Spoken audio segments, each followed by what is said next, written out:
ಜಗದೀಪ್ ಧನ್ಕರ್ ಅವರ ರಾಜೀನಾಮೆ ಬಳಿಕ ಹೊಸ ಉಪರಾಷ್ಟ್ರಪತಿ ಆಯ್ಕೆ ಆಗಬೇಕಾಗಿದೆ. ಆದರೆ ಈವರೆಗೂ ಎನ್ಡಿಎ ಉಪರಾಷ್ಟ್ರಪತಿ ಅಭ್ಯರ್ಥಿಯನ್ನು ಇನ್ನೂ ಕೂಡ ಘೋಷಿಸಿಲ್ಲ. ಆದರೂ ಸಹ ಕೆಲವು ಅಚ್ಚರಿಯ ಹೆಸರುಗಳು ಕೇಳಿ ಬರ್ತಾ ಇದ್ದು ಸಾಕಷ್ಟು ಕುತೂಹಲವನ್ನ ಮೂಡಿಸಿದೆ.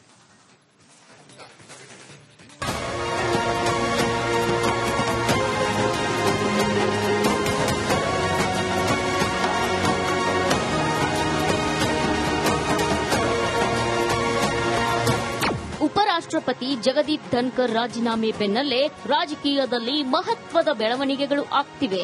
ಒಂದು ಕಡೆ ಧನ್ಕರ್ ರಾಜೀನಾಮೆ ಕಾರಣವೇನು ಅಂತ ಕಾಂಗ್ರೆಸ್ ಪ್ರಶ್ನೆ ಮಾಡುತ್ತಿದ್ರೆ, ಸರ್ಕಾರದಿಂದ ಮುಂದಿನ ಉತ್ತರಾಧಿಕಾರಿ ಹುಡುಕುವ ಪ್ರಯತ್ನಗಳು ಜೋರಾಗಿವೆ. ಮುಂದಿನ ರಾಷ್ಟ್ರಪತಿ ಯಾರಾಗ್ತಾರೆ? ಕುತೂಹಲ ಮೂಡಿಸಿದ ಅಚ್ಚರಿ ಹೆಸರು. ಉಪರಾಷ್ಟ್ರಪತಿಗಳ ರೇಸ್ನಲ್ಲಿ ಬಿಜೆಪಿ ಪ್ರಮುಖ ನಾಯಕರ ಹೆಸರು ಕೇಳಿ ಬರ್ತಿವೆ. ಹಾಗಾದ್ರೆ ರೇಸ್ನಲ್ಲಿ ಯಾರ್ಯಾರಿದ್ದಾರೆ ಅನ್ನೋದನ್ನ ನೋಡೋದಾದ್ರೆ, ರಕ್ಷಣಾ ಸಚಿವ ರಾಜನಾಥ್ ಸಿಂಗ್ ರೇಸ್ನಲ್ಲಿದ್ದಾರೆ. ರಾಜನಾಥ್ ಸಿಂಗ್ ಬಿಜೆಪಿಯ ಹಿರಿಯ ನಾಯಕರು. ಬಿಜೆಪಿ ಕೇಡರ್ನವರು, ಆರ್ಎಸ್ಎಸ್ನಿಂದ ಬಂದವರು. ಎಲ್ಲ ಪಕ್ಷಗಳು ರಾಜನಾಥ್ ಸಿಂಗ್ರನ್ನ ಒಪ್ಪಿಕೊಳ್ತವೆ. ಶಿವರಾಜ್ ಸಿಂಗ್ ಚೌಹಾಣ್ ಮಧ್ಯಪ್ರದೇಶದಲ್ಲಿ ಅತಿ ಹೆಚ್ಚು ಕಾಲ ಸಿಎಂ ಆಗಿದ್ದವರು. ಶಾಸಕ, ಸಚಿವ, ಸಿಎಂ, ಸಂಸದ ಹಾಗೂ ಕೇಂದ್ರ ಸಚಿವರಾದ ಅನುಭವ ಇದೆ. ಶಿವರಾಜ್ ಸಿಂಗ್ ಚೌಹಾಣ್ ಆರ್ಎಸ್ಎಸ್ನ ಕಾರ್ಯಕರ್ತರೂ ಹೌದು. ಜಾತಿ ಸಮೀಕರಣ ನೋಡಿದ್ರೂ ಚೌಹಾಣ್ ಫಿಟ್. ಒಬಿಸಿ ಸಮುದಾಯದಿಂದ ಬಂದಿರೋ ಚೌಹಾಣ್ ಹಿಂದಿ ರಾಜ್ಯಗಳಲ್ಲೂ ತುಂಬಾ ಫೇಮಸ್ ಆಗಿದ್ದಾರೆ.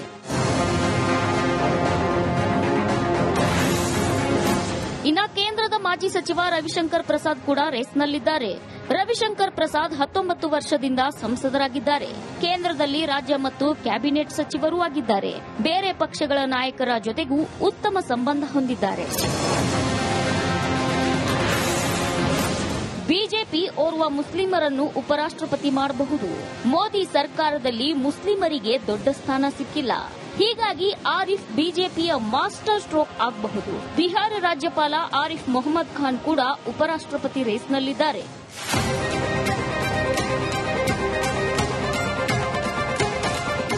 ಸದ್ಯ ಚುನಾವಣಾ ಆಯೋಗವು ಮುಂದಿನ ಉಪರಾಷ್ಟ್ರಪತಿ ಸ್ಥಾನಕ್ಕೆ ಆಯ್ಕೆ ಪ್ರಕ್ರಿಯೆಯನ್ನ ಆರಂಭಿಸಿದೆ. ಆದರೆ ಎನ್ಡಿಎ ಮೈತ್ರಿಕೂಟ ತನ್ನ ಅಭ್ಯರ್ಥಿಯನ್ನ ಘೋಷಿಸಿಲ್ಲ. ಹೀಗಾಗಿ ಮುಂದಿನ ಉಪರಾಷ್ಟ್ರಪತಿ ಯಾರಾಗ್ತಾರೆ ಅನ್ನೋದು ಕುತೂಹಲ ಮೂಡಿಸಿದೆ. Bureau report, republic Kannada. Jagdeep Dhankhar ಅವರ ರಾಜೀನಾಮೆ ಬಳಿಕ ಹೊಸ ಉಪರಾಷ್ಟ್ರಪತಿ ಆಯ್ಕೆ ಆಗಬೇಕಾಗಿದೆ. ಆದರೆ ಈವರೆಗೂ ಎನ್ಡಿಎ ಉಪರಾಷ್ಟ್ರಪತಿ ಅಭ್ಯರ್ಥಿಯನ್ನು ಇನ್ನೂ ಕೂಡ ಘೋಷಿಸಿಲ್ಲ. ಆದರೂ ಸಹ ಕೆಲವು ಅಚ್ಚರಿಯ ಹೆಸರುಗಳು ಕೇಳಿ ಬರ್ತಾ ಇದ್ದು ಸಾಕಷ್ಟು ಕುತೂಹಲವನ್ನ ಮೂಡಿಸಿದೆ.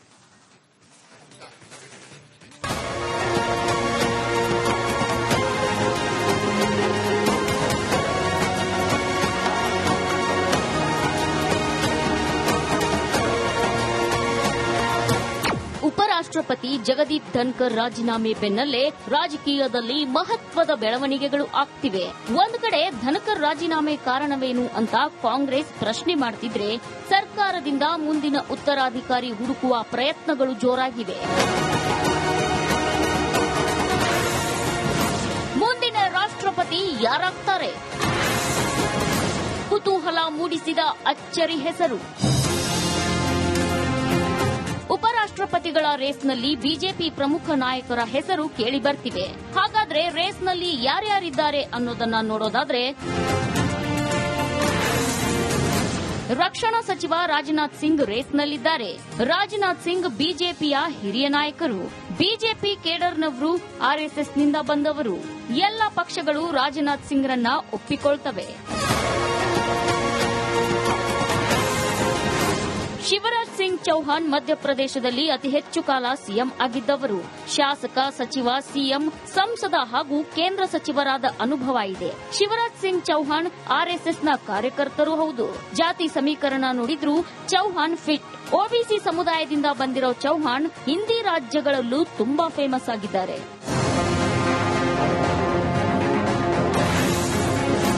ಇನ್ನ ಕೇಂದ್ರದ ಮಾಜಿ ಸಚಿವ ರವಿಶಂಕರ್ ಪ್ರಸಾದ್ ಕೂಡ ರೇಸ್ನಲ್ಲಿದ್ದಾರೆ. ರವಿಶಂಕರ್ ಪ್ರಸಾದ್ 19 ವರ್ಷದಿಂದ ಸಂಸದರಾಗಿದ್ದಾರೆ. ಕೇಂದ್ರದಲ್ಲಿ ರಾಜ್ಯ ಮತ್ತು ಕ್ಯಾಬಿನೆಟ್ ಸಚಿವರೂ ಆಗಿದ್ದಾರೆ. ಬೇರೆ ಪಕ್ಷಗಳ ನಾಯಕರ ಜೊತೆಗೂ ಉತ್ತಮ ಸಂಬಂಧ ಹೊಂದಿದ್ದಾರೆ. ಬಿಜೆಪಿ ಓರ್ವ ಮುಸ್ಲಿಮರನ್ನು ಉಪರಾಷ್ಟ್ರಪತಿ ಮಾಡಬಹುದು. ಮೋದಿ ಸರ್ಕಾರದಲ್ಲಿ ಮುಸ್ಲಿಮರಿಗೆ ದೊಡ್ಡ ಸ್ಥಾನ ಸಿಕ್ಕಿಲ್ಲ. ಹೀಗಾಗಿ ಆರಿಫ್ ಬಿಜೆಪಿಯ ಮಾಸ್ಟರ್ ಸ್ಟ್ರೋಕ್ ಆಗಬಹುದು. ಬಿಹಾರ ರಾಜ್ಯಪಾಲ ಆರಿಫ್ ಮೊಹಮ್ಮದ್ ಖಾನ್ ಕೂಡ ಉಪರಾಷ್ಟ್ರಪತಿ ರೇಸ್ನಲ್ಲಿದ್ದಾರೆ.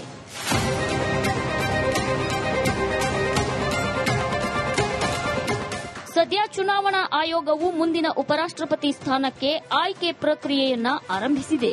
ಆದರೆ ಎನ್ಡಿಎ ಮೈತ್ರಿಕೂಟ ತನ್ನ ಅಭ್ಯರ್ಥಿಯನ್ನ ಘೋಷಿಸಿಲ್ಲ.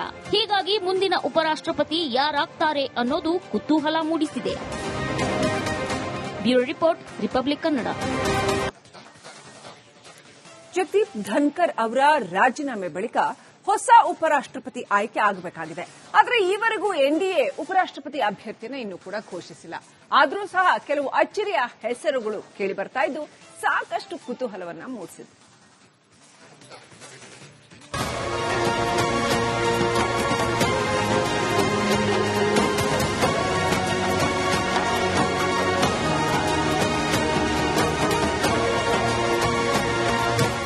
ಉಪರಾಷ್ಟ್ರಪತಿ ಜಗದೀಪ್ ಧನ್ಕರ್ ರಾಜೀನಾಮೆ ಬೆನ್ನಲ್ಲೇ ರಾಜಕೀಯದಲ್ಲಿ ಮಹತ್ವದ ಬೆಳವಣಿಗೆಗಳು ಆಗ್ತಿವೆ.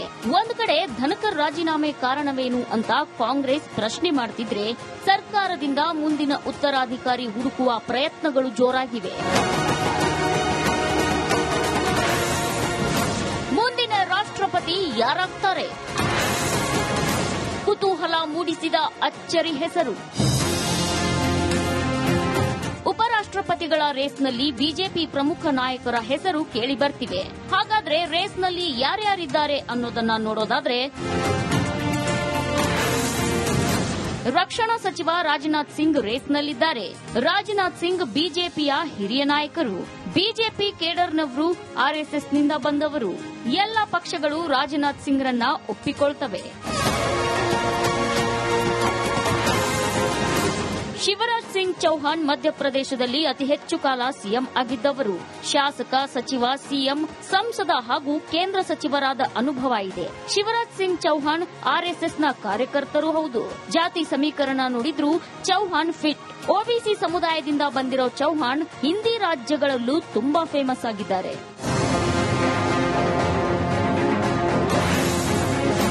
ಇನ್ನು ಕೇಂದ್ರದ ಮಾಜಿ ಸಚಿವ ರವಿಶಂಕರ್ ಪ್ರಸಾದ್ ಕೂಡ ರೇಸ್ನಲ್ಲಿದ್ದಾರೆ. ರವಿಶಂಕರ್ ಪ್ರಸಾದ್ 19 ವರ್ಷದಿಂದ ಸಂಸದರಾಗಿದ್ದಾರೆ. ಕೇಂದ್ರದಲ್ಲಿ ರಾಜ್ಯ ಮತ್ತು ಕ್ಯಾಬಿನೆಟ್ ಸಚಿವರೂ ಆಗಿದ್ದಾರೆ. ಬೇರೆ ಪಕ್ಷಗಳ ನಾಯಕರ ಜೊತೆಗೂ ಉತ್ತಮ ಸಂಬಂಧ ಹೊಂದಿದ್ದಾರೆ. ಬಿಜೆಪಿ ಓರ್ವ ಮುಸ್ಲಿಮರನ್ನು ಉಪರಾಷ್ಟ್ರಪತಿ ಮಾಡಬಹುದು. ಮೋದಿ ಸರ್ಕಾರದಲ್ಲಿ ಮುಸ್ಲಿಮರಿಗೆ ದೊಡ್ಡ ಸ್ಥಾನ ಸಿಕ್ಕಿಲ್ಲ. ಹೀಗಾಗಿ ಆರಿಫ್ ಬಿಜೆಪಿಯ ಮಾಸ್ಟರ್ ಸ್ಟ್ರೋಕ್ ಆಗಬಹುದು. ಬಿಹಾರ ರಾಜ್ಯಪಾಲ ಆರಿಫ್ ಮೊಹಮ್ಮದ್ ಖಾನ್ ಕೂಡ ಉಪರಾಷ್ಟ್ರಪತಿ ರೇಸ್ನಲ್ಲಿದ್ದಾರೆ.